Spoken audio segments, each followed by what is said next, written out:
Quiero comenzar agradeciendo a la organización, y no es una mera formalidad protocolaria, por su disposición a acoger una comunicación como esta, centrada entre el cruce del pensamiento estratégico y de las relaciones internacionales, siempre más tendente a la abstracción que el análisis de los acontecimientos concretos, sobre todo en un periodo tan plagado de estos últimos como el que está viviendo últimamente el Sahel. ¿Cuáles son los ejes fundamentales de esta ponencia? En primer lugar, ver si los cambios de geopolítica que se anunciaron cuando se aprobó la brújula estratégica europea para componer una visión de seguridad y política exterior común de los países que superara la mera suma o agregado de las estrategias nacionales de seguridad de los distintos países, empezando por aquellos que tenían más interés en el Sahel, como Francia, compone una visión diferente a la que habíamos tenido en los 10 años anteriores con estrategias nacionales de seguridad como la de Francia o la de España, por ejemplo. Y en segundo lugar, preguntarnos si es verdad que sigue interesando el Sahel con la presión rusa a las puertas de buena parte de la Europa del Este y, por otro lado, con la expansión también rusa en esta zona del Sahel. Comenzaremos por ver la diferente coyuntura que existe en este momento y la que existía durante el periodo de preparación de los documentos que dieron lugar a la aprobación de la brújula estratégica europea. En mayor medida que con otros países ribereños del Mediterráneo Sur, la Unión Europea ha hecho descansar en la relación con el Sahel en buena parte sus decisiones en la política exterior de los intereses de algunos Estados miembros. Es una zona considerada tradicionalmente como un área de influencia francesa en lo que se refiere a los aspectos económicos y culturales, y de ahí pasó a ser un área de interés generalizado en materia de seguridad interior para varios de los países miembros de la Unión Europea. Es lo que sucede con Francia, pero también en España con algunos atentados yihadistas. La fijación de una línea de defensa avanzada y la detección de los problemas que pudieran servir a forma de alerta temprana frente a la amenaza yihadista en el interior de los países europeos aconsejaron desarrollar programas comunitarios de apoyo a esos países del Sahel con una ambición y expectativas ciertamente desiguales. El panorama que se dibuja es de inestabilidad política al punto de acentuar lo que no puede más que considerarse como una extremada debilidad institucional de las estructuras estatales de estos países, agravada por la frecuencia con la que se han experimentado últimamente algunos golpes de Estado, como en Mali o en Burkina Faso o en Níger en los últimos años. Golpes que, por otro lado, reflejan la fragilidad de las instituciones democráticas, no solo atacadas ya por la sempiterna corrupción, sino también por una falta de confianza de la ciudadanía en los gobiernos, pero también de las instituciones europeas en los gobiernos africanos. De tal manera que la inestabilidad política dificulta muchísimo la implementación de políticas o de soluciones a largo plazo para los desafíos que tiene la región. Desafíos que es verdad que empiezan con los conflictos armados y con el terrorismo y su no solo concentración en alguna zona entre bueno, pues Nigeria, parte del Chad y en estos momentos preocupa mucho más la situación del norte de Mali, sino también su exportación a algunos países europeos, ¿no? Los grupos extremistas violentos, incluyendo aquellos que se han afiliado a Al-Qaeda o al Estado Islámico que operan en la región, particularmente en Mali, en Burkina Faso y en Níger, pues preocupan y preocupan mucho también en Europa. Y estos grupos aprovechan la fragilidad de las estructuras estatales, las tensiones intercomunales y la pobreza para seguir reclutando combatientes y para expandir su influencia y causar un número de víctimas civiles que agravan las crisis humanitarias. Crisis humanitarias que contrastan con la disminución de la ya de por sí exigua ayuda al desarrollo. Muchas personas en el Sahel se enfrentan a la inseguridad alimentaria, a la inseguridad no solo de seguridad pública, sino también sanitaria, educativa. Yo he tenido la ocasión de ver algunos de estos países y las estructuras del Estado son prácticamente inexistentes fuera de la capital. No es que en las capitales, en el caso de Mali, en Bamako, por ejemplo, sea mucho mayor, pero saliendo de ahí, por ejemplo, en la segunda ciudad, las únicas estructuras educativas o sanitarias o asistenciales que había eran las construidas con la cooperación española y protegidas por el ejército español cuando estaba allí hasta comienzos de la primavera de este mismo año. Violencia, sequía, cambio climático que agravan estas situaciones con desafíos económicos importantes. Existe una gran imposibilidad de mantener el desarrollo económico autónomo de estos países, no ya por arrastrar las tradicionales dependencias coloniales que subrayaban los elementos de esquilmación o de predación de sus recursos. Ahora ya estamos, después de tanto tiempo como el que ha pasado, en otra situación diferente. Es verdad que el éxito de la exportación de algunas materias primas, sobre todo aquellas que tienen que ver con la tecnología o con la energía, pues ha supuesto un ligero alivio, pero los desafíos son tan grandes, la falta de acceso a los servicios más elementales tan notorios, que es muy difícil que los enormes problemas e implicaciones internacionales que hay, la porosidad de esas fronteras para empezar, la inestabilidad a efectos de la seguridad no solo regional sino internacional, pues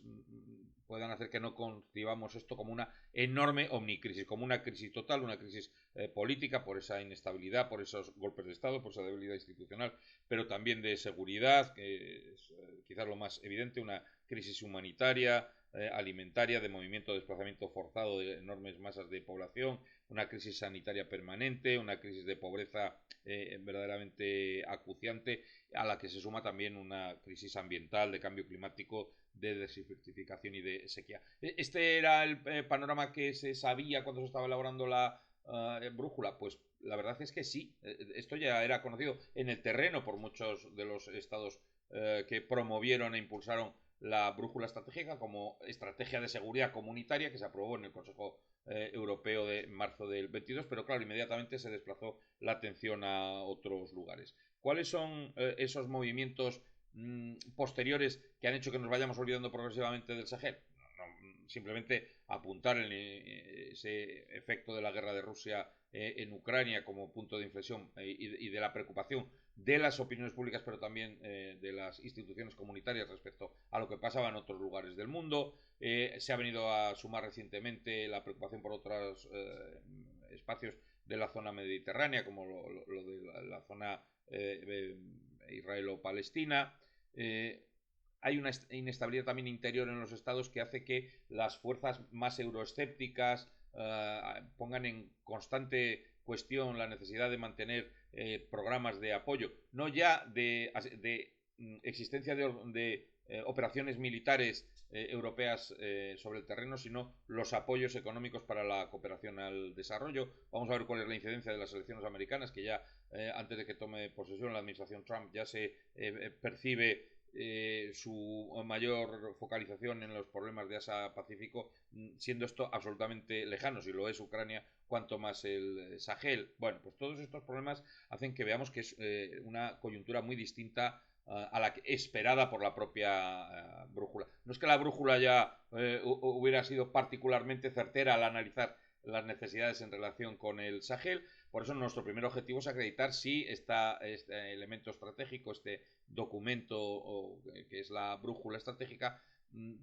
está siendo esa oportunidad de definir una política exterior y de seguridad común verdaderamente de la Unión Europea, y si el discurso teórico que nos han venido vendiendo desde el año 2015 hasta prácticamente el año 2022 en relación con la relevancia del Sahel, de tener allí tropas de muchos países avanzadas, de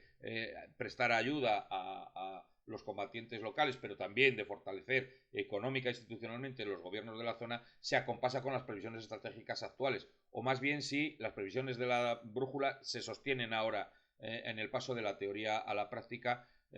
viendo la necesidad de reformular algunos cambios que nosotros vamos a proponer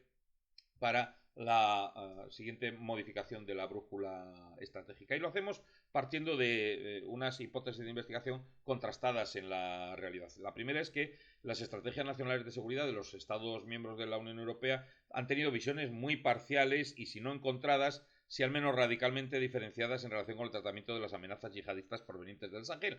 Nosotros tenemos una relativamente muy próxima a la francesa, pero otros, la italiana, en su momento, cuando antes del Brexit, la británica, están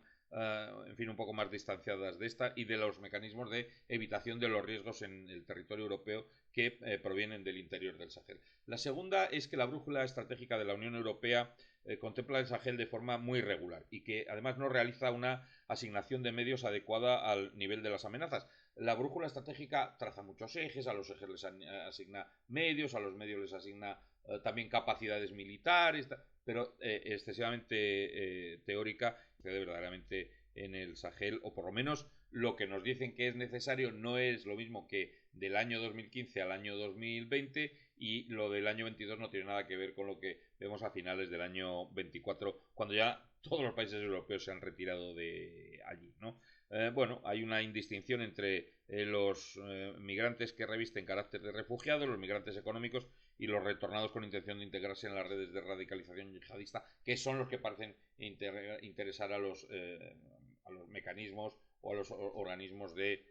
inteligencia de los países europeos. Y por último, los aspectos inmediatos de la seguridad han impedido profundizar en otras dimensiones culturales, económicas y sociales. Esto es, a nuestro juicio, prioritario, que hubieran fortalecido unos lazos más duraderos y que hubieran mejorado la situación en origen en varios países, consiguiendo un objetivo más equilibrado e integrado entre los programas de seguridad europeo y los programas de desarrollo africanos. Bueno, a estas hipótesis de trabajo le asignamos una metodología muy elemental. No me voy a detener mucho en esto porque nos va el tiempo. Los cambios en el cortísimo plazo han cambiado toda la configuración de lo que se aprobó ya en el año 22. Hay cambios sistémicos en las estrategias europeas, pero son para mirar, en fin, más hacia el interior de Europa. Hay una reconcentración eurocéntrica, y aunque tenemos una perspectiva de interdisciplinariedad,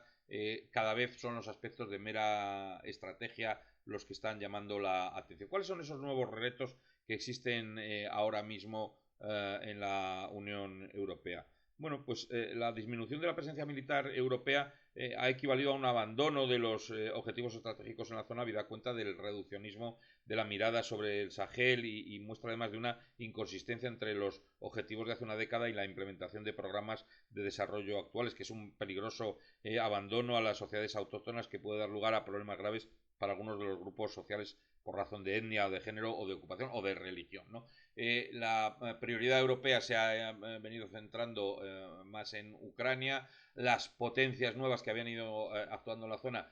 se empezó por China, luego pasó a Turquía. Ahora hay que ver lo que está pasando con Rusia y Wagner, por ejemplo, en el desarrollo del conflicto maliense en este momento. La guerra híbrida genera nuevos problemas. Algunos de esos países, no digo yo que sean estados fallidos, pero se están encaminando hacia muchas dificultades que van a tener difícil retorno atrás. Las materias primas muestran el camino a la geoeconomía mundial, y se están produciendo algunos problemas muy importantes. Este es el mapa de lo que en la